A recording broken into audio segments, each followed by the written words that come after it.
What's up, y'all? I'm out here at the range to have some fun on a nice sunny day. I got a new tool to check out, and I got a couple new optics to put on some existing tools to see what they can do for them. So let's jump right on into it. Let me show you what we got first. So y'all know a few weeks ago I tested out some 5.56 and 223 out of this Ruger MPR.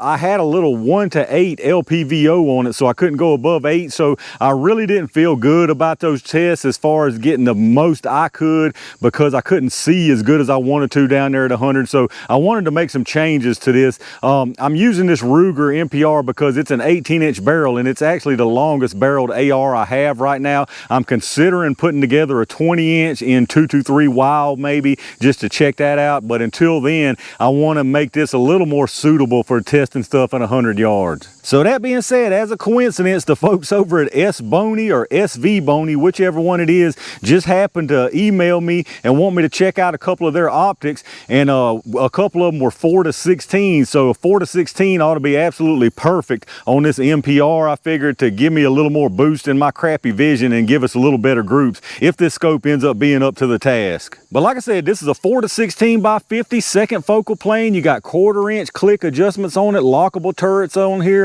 0 resettable. You got flip up lens caps on it, parallax adjustment up here on the front from 10 to infinity. It actually came with these these scope mounts on it. These seem like pretty good scope mounts. I didn't have any problem mounting it and getting it zeroed on the bench. The reticle on it's actually an etched mil dot illuminated reticle. You got 3 colors on this. You got red, green, and blue. I think you got 3 intensities on each one of those colors. But like I said, it came with the scope, the lens caps, the rings, the battery, and it actually came with a sunshade on the front, which I left at the house when I was unpacking this, and I'm really sorry I did, because I would have used it today, because I was just noticing the sun's in my face looking through it. I will leave an Amazon affiliate link down below for this scope and a couple more things, and I'll also leave a code for 15% off that's good through next week, and you can add that on your card at the end above and beyond what's already the little coupon when you go and put this thing in your cart. But we're gonna get this thing sighted in and see what kind of groups we can get out of it. Again, this is the Ruger MPR, chambered in 5.56. It's got an 18-inch barrel, 1-in-8 twist, and a rifle length gas system. Now the main ammo I'm going to use to get this thing sighted in is these 8.55 green tips. On my last test, if y'all hadn't seen that, I'll leave a link above, but it seemed to like these the best. And if those group really nice, we may throw in a little group of these 68 grain boat tail hollow points. It seemed to like those next best on that test I did. But that's definitely enough chit chat for now. Let me set this stuff up and let's have a little fun. All right, y'all, I got to set down there at 100 yards. I went ahead and did the little 25 on paper, tightening it up off camera, because I didn't want to bore y'all with a 25-yard group out of an AR here. I've got it pretty close at 25 down on that paper there, probably within an inch or two anyway. So like I said, I got to set out there at 100. I got 5 rounds loaded up of these M855 Winchesters. So I'm going to shoot for the middle target down there on that paper and see what we can get. Hopefully it groups up nicely. One thing I'll say about this scope, like I said, I dialed it in at 25. Nice clear glass. I really like the illuminated reticle, but I'm not a big fan of these turrets. The turrets, they work fine and you lock them down here, but there's not a real positive click on these turrets on each position. You can feel each position, but it's kind of like you got to wiggle it, if you know what I mean, to make sure you're right in the center. So you would definitely want to lock these things down with these locking rings. Well, let's see if we can get this thing dialed in down there at 100, y'all.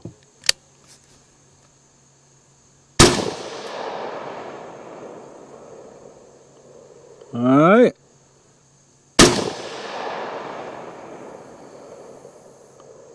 Not sure where that one's at.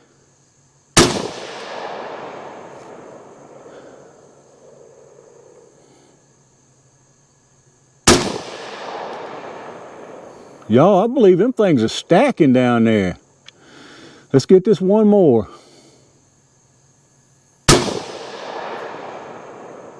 I I believe I slung that very last one just a little bit upper right. I think those other 4 stacked right on top of each other, but let me go down there and take a better look. All right, y'all, that group ain't quite as tight as I thought it was, but it's pretty doggone good, I can tell you that. It's Sub-MOA down there out of those 855s, easily on target. So this MPR definitely likes those green tips without a doubt. So what I'm gonna do now, I hate to even go any further and make myself look bad at this point. Now I'm looking like a marksman out there, but I'm gonna run one group of these 68 grain boat tail hollow points through there just out of curiosity. I'm gonna go for the bottom left target down there and see what these things do. So let's do a 5-shot group on them.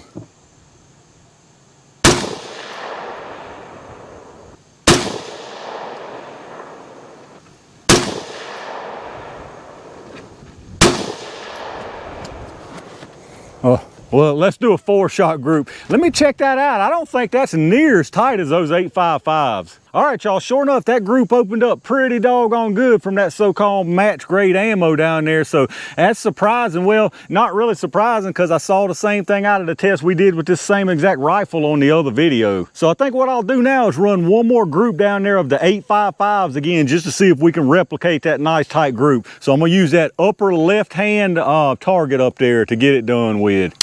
So let's see if we can get them tightened up down there again, y'all.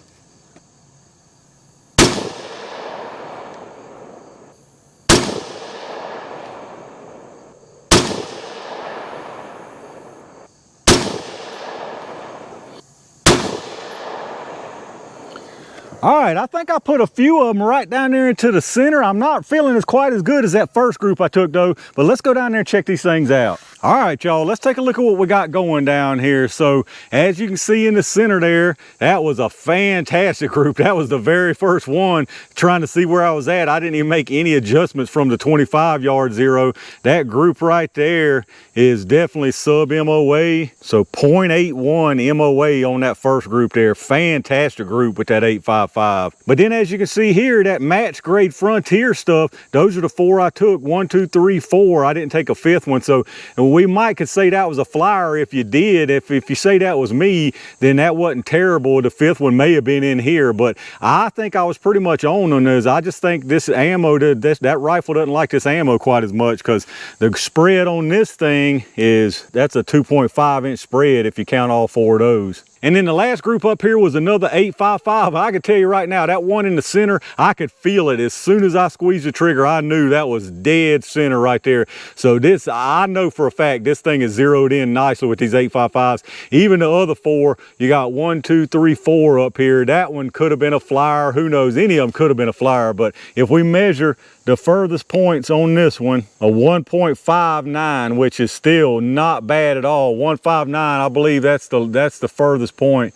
Yeah, 159. So 1.5 MOA there, 1 MOA on the first group, and about what, 2.5 on that match grade ammo. So I think we can say for sure that this Ruger MPR, this one in particular, really likes that 855 ammo. I think I'm gonna leave it right there as far as the zeroing, y'all. That was the main purpose of this thing, and I'd say we got it zeroed in pretty tight with 855. So let me get on back down here to the bench and let's see if we can end this off with a boom.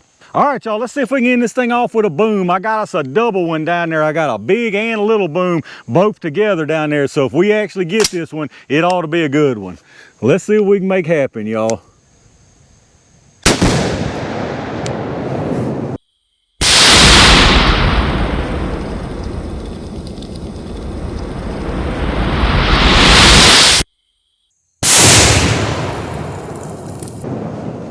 Not too bad.